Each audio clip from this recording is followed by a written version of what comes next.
Afternoon, guys. Hope you're doing well. Currently smoking my own pipes. In it, some Dan Tobacco Patriot Flake. Great tobacco. Certainly on the stronger side. For those that like the straight Virginias, this is certainly one that's a bit of a different change of pace. I find it kind of naturally spicy, dark, but sweet. But I think it's famed for kind of being a lot more on the stronger side for a Virginia. But smoking really well from the off.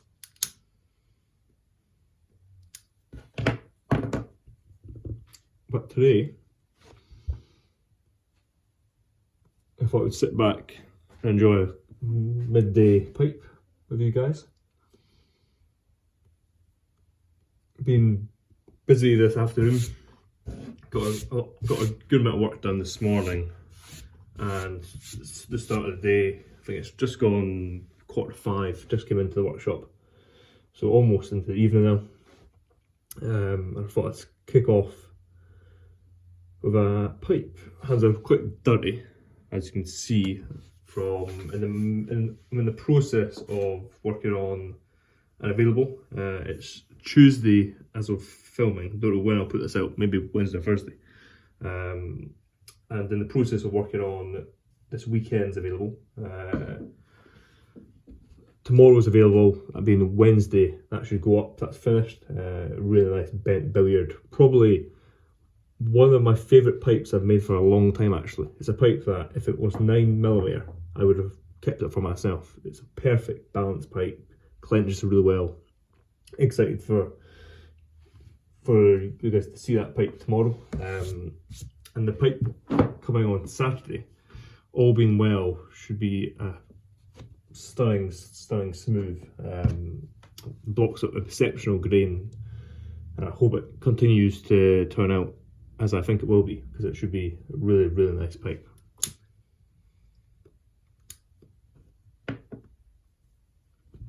This pipe's smoking really well. It's a flake that, when I first started smoking this maybe about a year ago, I wasn't sure if I didn't instantly click with it. Kind of, if it was on the stronger side, I prefer my sweeter tobaccos. I don't care if it's strong, as long as it's sweet. And it's tobacco that I find initially you don't get that sweetness off the bat. You have to wait kind of a good 10-15 minutes, I find, kind of working your way through the pipe for that sweetness to build up. But once it does, it's really rewarding, and it's a fantastic tobacco. Again, obviously, Dan Tobacco, just for me, is the top tier when it comes to quality just now. I seen the other day that Cornell and Deal are bringing out a new small batch, and there's been quite a few people mentioning and talking about on Facebook and on some of the forums that kind of, I feel that Cornell and Deal, and I agree, kind of are taking the small batch to a new extreme in terms of the quantities of the small batches, in terms of they have 6, 7, 8 different small batches a year, but also for a few of the small batches, they aren't really small. I believe this new one called Steamworks, I believe. I could be wrong in the name, but it's around that. I think it's a Virginia Perique Oriental. Sounds quite nice, and they're making 8,000 tins of it, which isn't too bad. I would classify that as a relatively small batch. But things like the new Sunbear's gone by, a few of the Red Virginias and limited editions that they bring out, kind of, they're classed as small batches, but you're talking about 15, 20, 25,000 tins. So that to me is not a small batch, that is a large batch, that is a vast amount of tobacco. If you say each of Cornell and Deal's tins are, what are they, 1.75, 2 ounces? So you can do the math on that, that's a lot of tobacco. To whereby, I'm not saying they don't use quality tobaccos, but the small batches, I think, started off as a great concept but I feel now it's more of just a marketing tool, which they do very well for. Congrats to them, of course. They're a relatively small tobacco manufacturer compared to some of the other big companies, so it's great for business, great for them. But I feel that they might have lost touch with the whole small batch theme. Of course, that's my opinion, but I think quite a few people agree with that, at least from who I've been talking to, and also a lot of the forums.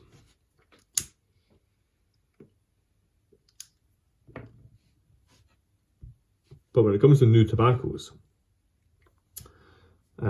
personally that I've tried, there's a few in the last couple of years that I've been really impressed with.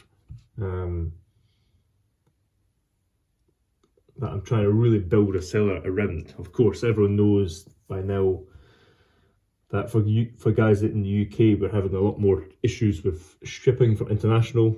Smoking pipes, which is where I've used for a good few years, they've changed shipping partners, so things are getting stopped a lot more frequently, and customers are charging you excessive amounts compared to what you are. Personally, I've not experienced that. That's just from other people's experiences. But it's something I've been saying for a long time. We've had a good run with international purchasing of tobacco. Obviously, we want it to continue as long as possible, but at the same time, I'm realistic that the tide's coming in. It's coming in quite fast. I think in the last couple of years, more so than ever before, the pace of it has been really ramping up. To where it's that old saying, sell or reap. Your favourite blends, now is the time to buy.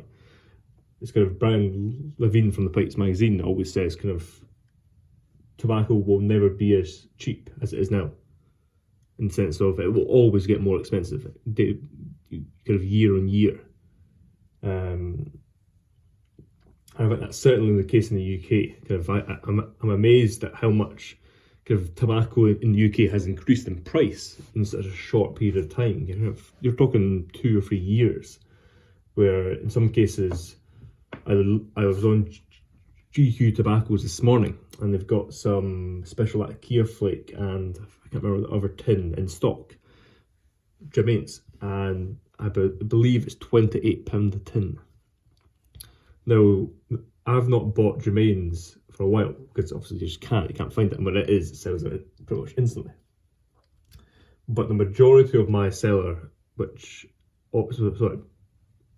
all my cellar tobacco of Jermaines blends, I bought 2.5, 3 years ago, where the average tin price, I would say, was £15, maybe £14 a tin.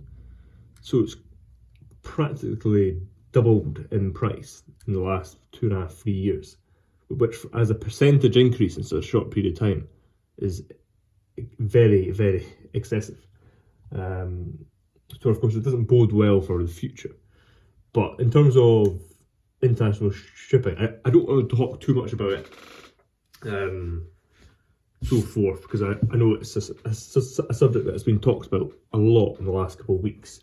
But I do think that we're coming to the end of the road for purchasing tobacco from international, not just America, but Europe too. I think I can see that there will be a few years that left, because not just from our sake, but there's a lot of countries in Europe that are prohibiting the sale of tobacco outside of their country. To where I watched a recent video by Dutch Cigars, which is a cigar presenter. He owns a La Casa de Habano in Maastricht. And in the Netherlands, they've brought in new laws where they cannot export tobacco out of the country, but they also can't sell tobacco online. I'm assuming it covers pipe tobacco too, but essentially they are no longer allowed to sell cigars online. And it has to be direct, face to face. Now that's quite a scary thing, because as mentioned by a few people in the UK, if that was to happen, a lot of us would be essentially screwed, because there aren't many kind of brick and mortar stores left. There's very few. I mean, where I live, the closest one's maybe 15, 20 miles away.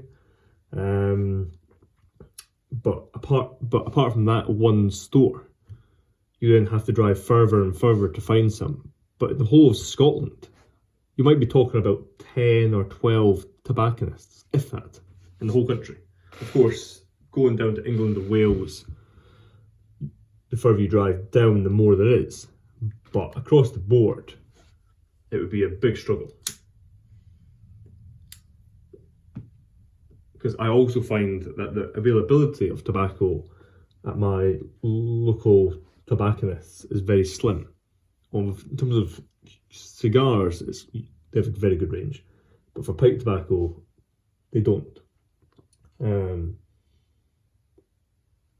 my biggest concern for the exportation of tobacco internationally is that the majority of the blends I smoke come from Europe and America. Not through choice of trying to save a buck here and there. The cash value I don't actually really care about, because I don't smoke that much tobacco on a weekly basis to where a tin lasts me quite a long time. So it isn't the monetary value of kind of saving $5 or $10 here or there. It's the fact that just the choice, the sheer volume of choice. Kind of, if you can see here, all the tobaccos in front of you here, only 2 of them are available in this country. And that's both the Samuel Gaff and the bottom. Kind of your Fragon Traer, your Formers, your Balkan Sabani, Scudo, Patriot Flake, obviously Frogmorton no longer existing. But all of these tobaccos is just a finite selection. I've got a pouch of Salty Dogs here. Kind of just isn't available in this country.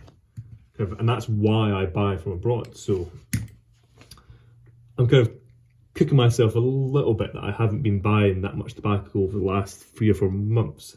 I've had quite a lot of funds I need to put elsewhere, so that's been my focus. But at the same time, I think as of now, I'm going to try and start buying a few tins here or there when I can of the blends that I enjoy, to kind of really just focus and build up my cellar more and more to the point where I'm satisfied that come the day, because it isn't we're past the point of an if, it's when. And I think the big one for a lot of guys, including myself, the main one, is Germany, and when they will follow suit with other countries in Europe. Because Denmark, Netherlands, they've done it. It's only a matter of time before Germany and the rest of Europe implements the same kind of ban on exporting tobacco from their country. And as soon as that happens, it kind of kills the market overnight.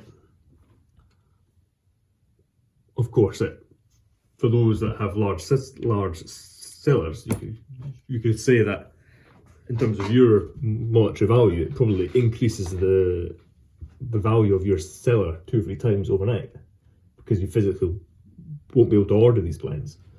But apart from that, it will be a real shame. So yeah, it's been my advice that I've said every couple of weeks on and off for the last couple of years, but I think more so now it's something that people really need to be kind of on top of if they buy a lot of tobacco from outside of your country. Because again, it isn't just guys in the UK, it's guys that are in America who I know buy a lot from places like Germany and parts of Europe, to where the same goes. At the end of the day, it isn't just the UK that would be affected, it would be everywhere that buys from places like Germany. So yeah, certainly food for thought and something that I will be improving on. Smoking really well. Also, regarding pipe making, I'm going to run a promotion actually soon, the next couple of days. I found about 5 or 6 antler tampers that I had made. If you guys have ever been on my website, you will know that I used to have a necessity page where I used to sell tampers. But I closed that part of the website down because I kind of would rarely making tampers, and there wasn't much demand for tampers. But I was kind of tidying up, and I found 5 or 6 tampers I've got pre-made. So I'm going to run a promotion up, which I'll post about on my Instagram in a couple of days' time, where essentially for the next kind of say week or so, if you book in a commission, you'll get a free antler tamper with your commission. I thought that's a way of kind of, instead of putting them up for sale and kind of put them on Etsy or whatever, kind of for people that are ordering commissions, just give that as an extra bonus. End of the day, they're sat here.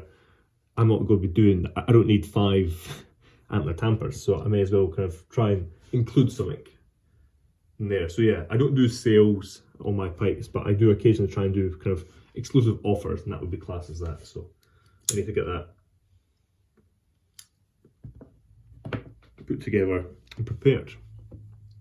Well, that being said, I will not waffle on anymore or take up any more of your time. I will finish this pipe while I try and finish up another pipe in terms of making. And yeah, hope you guys take care.